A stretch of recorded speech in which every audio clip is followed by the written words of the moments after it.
중하다. 내 인생이 잘 살고 있는지 못 살고 있는지를 우리는 주로 다른 사람과 비교해서 판단하려고 하는 그런 습성이 있습니다. 원래는 하나님 안에서 모든 것들을 발견해야 되는데, 하나님을 떠난 사람이 자기가 잘 살고 있는지 못 살고 있는지, 내가 내 자녀를 잘 키우고 있는지 못 키우고 있는지, 내가 지금 노후 준비를 잘하고 있는지 못하고 있는지, 아니면 내가 정말 지금 인생의 진로들을 잘 설정하고 있는지 못하고 있는지를 대부분 알 수가 없으니까 다른 사람과 비교해서 판단할 때가 참 많습니다. 그럴 때마다 우리 마음들이 무너지고 쉽지 않은 경우들을 볼 수가 있지요. 여름 이제 사역들이 시작되지 않습니까? 저도 추억이 있는데, 저도 중고등학교 때 그 교회에서 다른 연합 집회에 소속해서 갔거든요. 근데 그 교회 역사상, 제 모교회 역사상 제일 많은 중고등부가 함께 가게 됐어요. 그러니까 교회가 되게 축제 분위기였어요. 맨날 몇 명 안 가다가 한 20명 되는 중고등부들이 다 수련회를 가게 되니까, 연합 집회를 가게 되니까 굉장히 좋았어요. 그 부장 선생님도 얼마나 기분 좋아하셨는지 막 치킨도 사주시고 정말 너희들 이렇게 수련회 많이 가서 너무 좋다고 해주셨고, 그때 전도사님이 홍성산 전도사님이신데 그분도 참 좋아하셨어요. 그런데 갔는데 다른 교회들이 보이기 시작하는 거예요. 부장님 눈에. 다른 교회 청소년들은 저녁 집회 때, 기도회 때 막 주여 하고 알랄랄랄 막 이런 것도 하는데, 우리 애들은 막 눈만 멀뚱멀뚱 보고 있으니까 갑자기 예배가 끝나고 뒤로 나오라고 하더라고요. 그리고서는 엎드려 뻗치래요. 그래서 그래서 엎드려 뻗치고 너희들은 문제가 많다는 거예요. 예, 그래서 라면 먹을 자격도 없고 저 사발면 먹는다고 다 왔거든요. 그래서 괜히 그냥 엎드려 뻗쳐하고, 그러더니 다리를 하나 들래요. 다리를 하나 들고 그랬던 기억이 나요. 근데 정말 속상했어요. 왜냐하면 아니 왜 우리 간만에 정말 많이 가서 좋아하셨는데 왜 갑자기 다른 교회하고 비교하시더니 예배 끝나고 엎드려 뻗쳐 다리 한쪽 들어 막 이러고. 근데 우리 그렇게 벌 받고 들어왔는데, 그때 홍성산 전도사님 참 좋으셨거든요. 이렇게 저희들을 이렇게 안아주시면서 너희들이 여기 있는 것 자체가 고맙다 이렇게 얘기하셨을 때 참 기분 좋았던 경험이 있어요. 비슷하다는 거죠. 오늘 장면도요, 베드로가 좀 예수님한테 좀 안 좋은 소리를 듣거든요. 본인 입장에서 굉장히 힘든 소리를 들으니까 그러면 예수님과 대화하면 되는데, 괜히 생뚱맞게 요한의 삶과 비교해서 자기의 삶을 예수님께 물어보고 있습니다. 근데 예수님 쿨하게 답변하시거든요. 이 예수님의 답변을 통해서 우리 삶 가운데 끊임없이 남들과 비교해서 좀 못하게 사는 것 같고, 남들보다 뒤처지는 것 같고, 내가 문제가 있는 것 같다고 생각하는, 나만 왜 이럴까 이탄이죠. 이런 것들에 대한 예수님의 답변을 좀 오늘 들어봤으면 좋겠어요. 지지난주에는 시편이 얘기해주는 위로를 들었다면, 오늘은 나만 왜 이렇게 살까라는 질문에 대해서 예수님이 하시는 답변을 듣기를 소망합니다. 그래서 많은 성도님들이 우리 삶 가운데 있는 하나님의 고유의 축복을 누리시기를 예수의 이름으로 축원합니다. 그 첫 번째 예수님이 뭐라고 얘기하시냐면, 너만의 시나리오가 있다고 얘기하십니다. 우리 한번 따라하겠습니다. 나만의 시나리오가 있다. 우리 18절에서 21절 길지만 같이 읽겠습니다. 시작. 내가 진실로 진실로 내게 이르노니 내가 젊어서는 스스로 띠띠고 원하는 곳으로 다녔거니와 늙어서는 내 팔을 벌리리니 남이 내게 띠띠우고 원하지 아니하는 곳으로 데려가리라. 이 말씀을 하심은 베드로가 어떠한 죽음으로 하나님께 영광을 돌릴 것을 가리키심이러라. 이 말씀을 하시고 베드로에게 이르시되 나를 따르라 하시니, 베드로가 돌이켜 예수께서 사랑하시는 그 제자가 따르는 것을 보니 그는 만찬석에서 예수의 품에 의지하여 주님을 파는 자가 누구오니까 묻던 자더라. 이에 베드로가 그를 보고 예수께 여짜오되 주님, 이 사람은 어떻게 되겠사옵나이까. 아멘. 배경을 좀 이해하셔야 되는데요, 베드로가 예수님을 3번 부인했잖아요. 유대인의 문화에서 3번 부인하는 건 완전한 결별을 의미합니다. 좀 더 쉽게 이해하게끔 도와드리면, 부부가 이혼할 때도 유대인들은 그 종교 재판 법정에서 3번 선언합니다. 당신은 이제 내 남편이 아닙니다. 당신은 이제 내 남편이 아닙니다. 당신은 이제 내 남편이 아닙니다라고 3번 선언을 하면 이제 이혼이에요. 예수님이 십자가에 달리시기 전에 베드로가 예수님을 몇 번 부인했다고요? 3번. 그러니까 완전한 결별이에요. 근데 베드로에게 예수님이 부활하시고 나서 2번이나 나타나셨어요. 몇 번 나타나셨다고요? 2번. 그런데 베드로 터치를 안 하셨어요. 그러니까 좀 이렇게 예수님이 부활하셔서 베드로를 좀 터치해 주실 줄 알았어요. 그동안 예수님이 항상 터치해 주셨거든요. 근데 부활하고 나서 예수님이 베드로를 이렇게 유독 터치하지 않으셨어요. 그러니까 베드로 입장에서 2번이나 부활하셔서 찾아오셨는데 다른 제자들하고는 얘기하시는데 자기하고 그렇게 깊은 대화를 안 하시니까 무슨 마음이 들었겠어요? 아이, 나는 예수님이 버리셨나 보다. 내가 3번 부인해서 이제 예수님도 마음이 상하셨나 보다. 이러한 마음을 가지고 착각이지요. 고향인 디베라 갈릴리 호숫가에 가서 어부 생활로 돌아갔어요. 그런데 그날따라 고기가 잘 안 잡혔어요. 근데 예수님 가만히 계시지 않고 찾아오셨어요. 찾아오셔서 3번째 부활하신 모습으로 찾아오셔서 이제 베드로를 만나서 회복시켜주고 있습니다. 베드로야, 네가 나 사랑하니? 네가 나 사랑하니? 네가 나 사랑하니? 이렇게 3번 물으시면서 베드로의 사명과 소명을 회복하여 주시고 변함없이 베드로를 사랑하고 있음을 예수님이 확인시켜 주셨어요. 그러니까 베드로하고 예수님 사이가 지금 회복된 거예요. 화해한 거예요. 이제 뜨거워요. 이제 예수님 안에서 막 이제 재밌게 이제 교제하고 그동안 있었던 일들을 나누면 되는 상황인데 갑자기 예수님이 뭐라고 하냐? 그렇게 회복해 놓고 18절 우리 쉬운 성경으로 한번 읽어볼게요. 아까 띄우려던 게 그건 것 같은데 쉬운 성경으로 읽어보겠습니다. 시작. 쉬운 성경 시작. 내가 너에게 진리를 말한다. 내가 젊었을 때는 내 혼자 힘으로 옷도 입고 내가 원하는 곳으로 갔지만 나이가 들게 되면 내가 팔을 벌리겠고 다른 사람이 내게 옷을 입힐 것이며 다른 사람이 내가 원하지 않는 곳으로 너를 데려갈 것이다. 지금 예수님하고 베드로가 화해했어요, 안 했어요? 화해했어요. 완전히 화해했어요. 그러면 축복의 말을 해줘야죠. 근데 뒤에다 대놓고 뭐라고 하냐면 네 옷 하나도 네 마음대로 못 입고 너 휠체어 타고 다닐 거야. 이 얘기하는 거예요.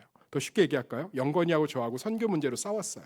그래서 이제 화해를 했습니다. 목사님 제가 잘못했어요. 괜찮아. 뺨 5대만 맞자. 그럼 맞았어요.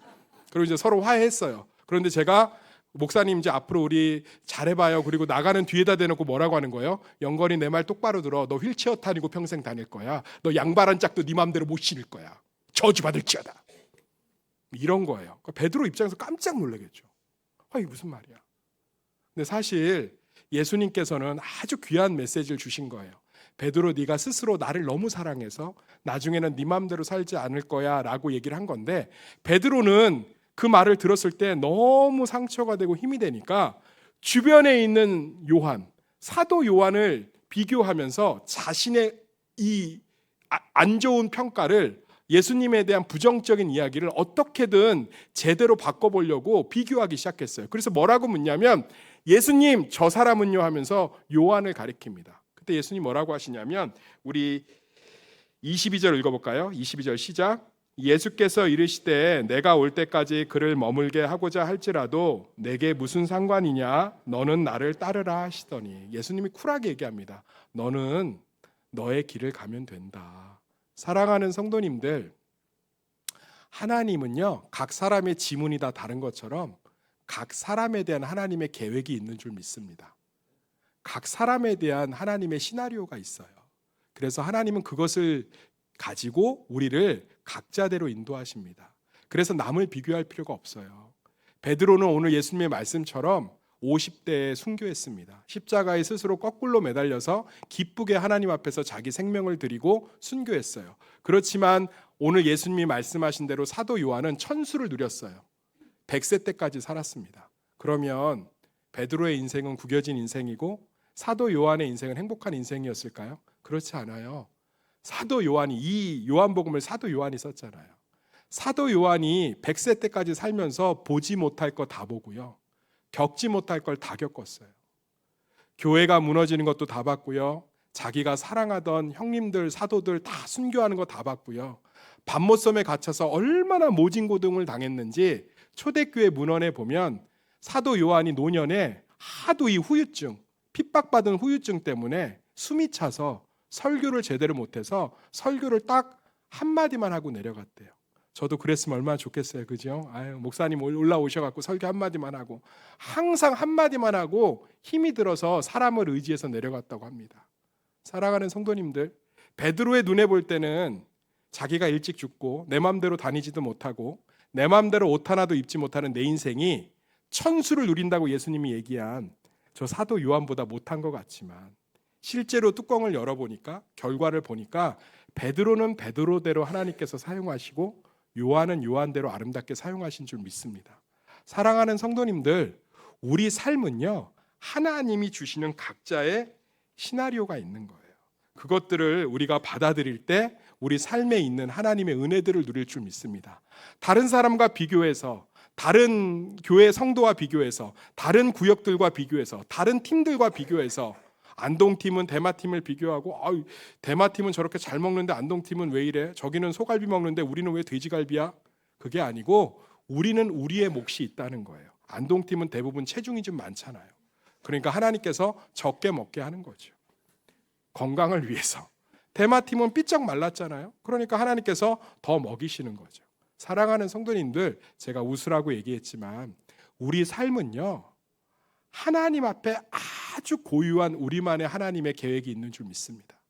그것들을 바라보셔야 돼요. 남들을 바라보면서 남들보다 뒤처진 것 같고, 남들보다 내 자녀가 못하는 것 같고, 남들보다 내가 늦는 것 같고, 남들보다 더 부유하지 못한 것 같은 것 때문에 속상해하지 않으셨으면 좋겠어요. 내 삶은, 따라합시다, 내 삶은 하나님의 내 삶을 향한 계획이 있습니다. 그게 축복이라는 거예요. 성경에 보면 모든 인물들을 똑같이 사용하지 않았어요. 아브라함은 아브라함의 계획이 있었어요. 아브라함은 평생에 아들을 몇 명 얻었죠? 적자는 1명. 그러나 야곱은 12아들을 주셨거든요. 다윗은 평생에 아무리 애를 써도 성전에 벽돌 한 장도 놓을 수 없었어요. 그런데 솔로몬은 성전을 건축했거든요. 다윗은 그 고생을 하면서 왕위를 지켰지만 솔로몬은 아버지의 뒤를 이어서 부귀와 영화를 누려서요 은을 희귀하게 여기지 않고 흔하게 여기는 그런 축복을 받았거든요. 그렇지만 솔로몬은 솔로몬의 하나님의 계획이 있었고 다윗은 다윗의 계획이 있었는 줄 믿습니다. 아브라함은 아브라함의 계획이 있었고 야곱은 야곱의 계획이 있었어요. 이삭은 이삭의 계획이 있었고요 요셉은 요셉의 계획이 있었어요. 사랑하는 성도님들, 내 삶을 남과 비교하지 마세요. 예수 안 믿는 사람들은 남과 끊임없이 비교해야죠. 왜? 내가 잘 살고 있는지 못 살고 있는지 그것을 통해서 드러나니까. 그런데 우리는 우리만의 하나님의 계획이 있어요. 이것들을 믿으시기를 예수의 이름으로 축원합니다. 각 사람은요, 각 사람에 대한 하나님의 계획이 있다는 거예요. 두 번째로요, 우리 삶은 우리 삶 안에 하나님의 특별한 향기가 있습니다. 한번 따라하겠습니다. 내 삶 안에 특별한 향기가 있단다. 22절 읽어볼까요? 22절 시작. 예수께서 이르시되 내가 올 때까지 그를 머물게 하고자 할지라도 내게 무슨 상관이냐? 너는 나를 따르라 하시더니. 베드로 입장에서 얼마나 무섭고 속상했겠어요. 그런데 예수님께서는 너는 너만의 길, 너를 향한 내 계획 그리고 내 은혜가 있다는 거예요. 많은 사람들이 남들과 비교하면서 내 삶은 하나님이 돕지 않는다고 생각하는 경우가 참 많아요. 많은 사람들이 남들과 비교하면서 내 삶은 하나님께서 조금 힘들게 가게 한다는 표현들이 많아요. 하나님께서는 유독 나를 힘들게 하신다. 이런 표현들이 있습니다. 사랑하는 성도님들, 그렇지 않아요. 내 삶은 내 삶의 향기가 있는 줄 믿습니다. 치자꽃은 치자꽃의 향기가 있고요. 장미는 장미의 향기가 있고요. 수선화는 수선화의 향기가 있습니다. 사랑하는 성도님들, 내 삶을 소중하게 여기면 내 삶에 충만한 하나님의 은혜가 이미 부어지고 있음을 보게 될 줄 믿습니다. 제가 아시는 장로님이 암이 재발했는데 병원에 가기 싫대요. 그래서 제가 장로님 병원 가셔서 치료받으셔야지 왜 가기 싫으세요? 그랬더니 병원 가면 자기보다 건강한 사람들이 너무 많아서 우울하대요.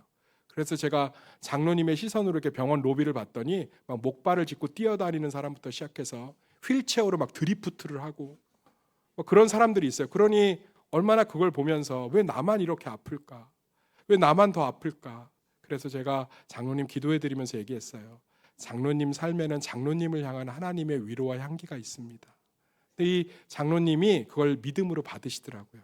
그러더니 그날 항암을 맞는데 자기 옆에 이렇게 과일 깎아주고 있는 아내를 보니까 손이 쭈글쭈글 하더래요. 눈도 주름이 가득하고 그 아내가 너무 안쓰럽고 고맙더래요. 자기 삶에 있는 하나님의 뭐가 보인 거예요? 충만한 위로가 보인 거죠. 그래서 아내에게 태어나 처음으로 편지를 썼대요. 그 권사님이 신나서 갖고 왔어요. 목사님, 우리 남편이 처음으로 편지 써줬어요.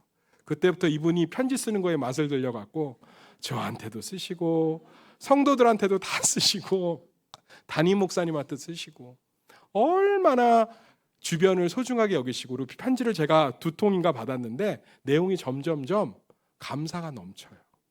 사랑하는 성도님들, 남과 비교하면 내 하나님은 참 모진 것 같아요. 그러나 내 삶을 향한 하나님의 향기는, 은혜의 향기, 위로의 향기는 충만히 있는 줄 믿습니다.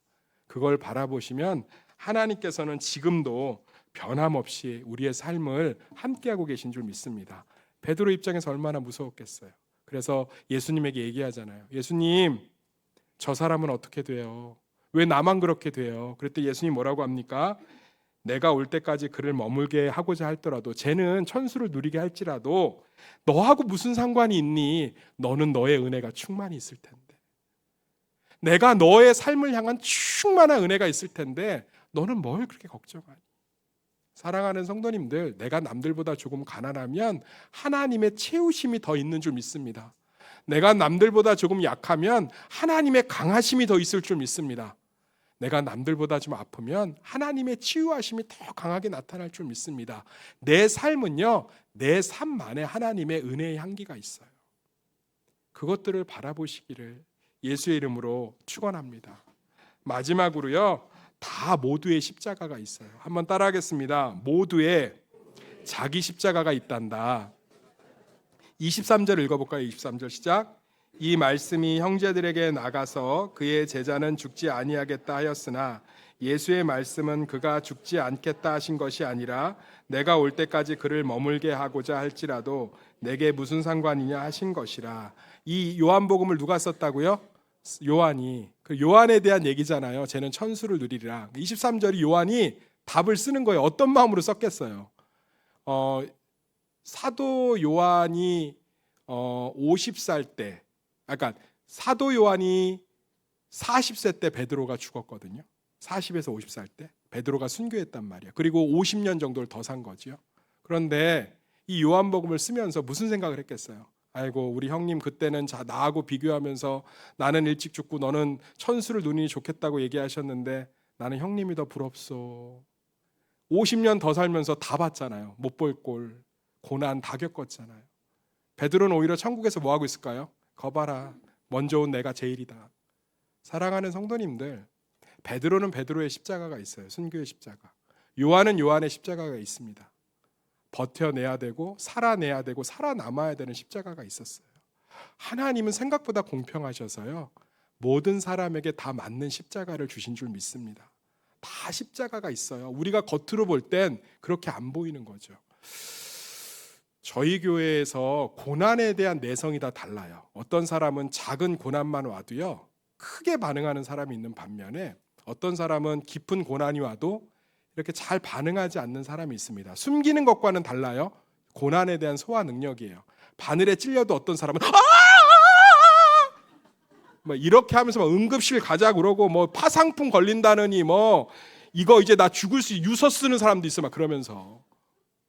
근데 어떤 사람은 막 송곳에 찔려도요, 괜찮아, 된장 바르면 돼 이러고, 손가락 잘려도 장애수당 받으니까 괜찮아, 막 이런 사람이 있어요. 이런 사람이 있다고. 저도 좀 설교를 하면서 우리 교회 고난의 내성 한번 떠올려봤더니 몇몇 분들이 떠올라요. 우리 김계숙 권사님이나 우리 전옥희 권사님 같은 경우는 고난에 대한 내성이 깊은 것 같아요. 그러니까 좀 제가 볼 때는 어떤 기도 제목을 저한테 내놓으면 전 속으로 좀 겁이 날 정도로 큰 일들이거든요. 그런데 이분들을 보면 담담하게 이야기합니다. 그럼 저 사람의 삶을 겉으로 볼 땐 평안하다고 보일 수 있는 거죠. 누가 그러더라고요. 저분들처럼 걱정 없이 살았으면 좋겠대. 두 사람 지금 웃고 있을걸? 그러니까 청년 중에서는 찬이 보면 참 평안해 보이잖아요. 제 고난의 터널을 깊게 통과하네요. 그래서 그런 거예요. 제가 이렇게 얘기를 하면 목사님 또 가봐야지요. 또 살아야지요. 네, 해볼게요. 이렇게 얌전하게 얘기합니다. 왜냐하면 이 속 안에서 고난에 대한 내성들이 생긴 거죠. 체력이 생긴 거예요. 방어력이 생긴 겁니다. 그래서 그렇지 모든 사람에게는 각자의 십자가가 있어요. 그걸 우리는 감추고 우리는 소화해낼지 몰라도 하나님은 다 알고 계신 줄 믿습니다.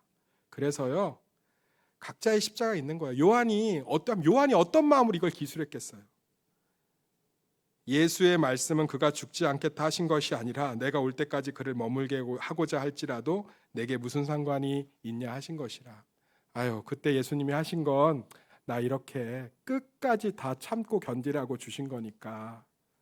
그러면서 얘기하는 거예요. 각자의 삶에는 각자의 십자가가 있다. 사랑하는 성도님들, 남들과 비교하면 나는 실패자 같아요. 남들과 비교하면 나는 외로운 자 같아요. 남들과 비교하면 나는 늦는 것 같아요. 남들과 비교하면 나는 하나님께서 쉽게 가게끔 하는 게 없는 것 같아요. 남들과 비교하면 나는 뭔가 잘 안 되는 것 같아요. 남들과 비교하면 나는 뭔가 실수하는 것 같아요. 남들과 비교하면 나는 제대로 살지 못하는 것 같아요. 그런데 하나님을 바라보면 그렇지 않아요. 우리에게 각자의 계획이 있으시고 충만한 각자의 은혜의 향기가 있으며 각자의 삶에 허락하신 충분히 감당할 만한 십자가들이 있는 줄 믿습니다. 그것들을 우리가 바라볼 때 우리의 삶 가운데 남들과 비교하지 않고 내 삶을 하나님 앞에서 끌어안고 소중히 누릴 수 있는 강건함을 얻게 될 줄 믿습니다. 제가 이 말씀으로 말씀을 마치려고 합니다. 시편 139편 13절에서 14절 말씀 읽어드릴게요. 주께서 내 내장을 지으시며 나의 모태에서 나를 만드셨나이다. 내가 주께 감사하옴은 나를 지으심이 기묘막측하심이라. 주께서 하시는 일이 기이함을 내 영혼이 잘 아나이다. 내 태 때부터 정자와 난자가 만나서 착상을 할 때부터 내장과 모든 기관들이 만들어질 때부터 하나님의 계획이 있었다는 거예요. 할렐루야. 그것은 기묘막측하고 기이하다는 거예요. 각 사람을 향한 하나님의 각 계획이 있는 줄 믿습니다. 그것을 이루어 가시는 신비로운 하나님의 향기가 있는 줄 믿습니다. 그리고 각자의 삶은 다 덮여져서 그렇지 십자가가 많아요. 우리 옆 사람에게 한번 인사해 볼까요?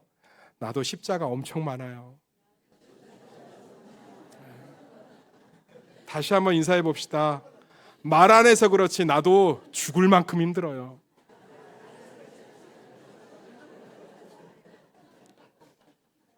기도하겠습니다. 내 마음대로 옷 하나 입지 못하고 내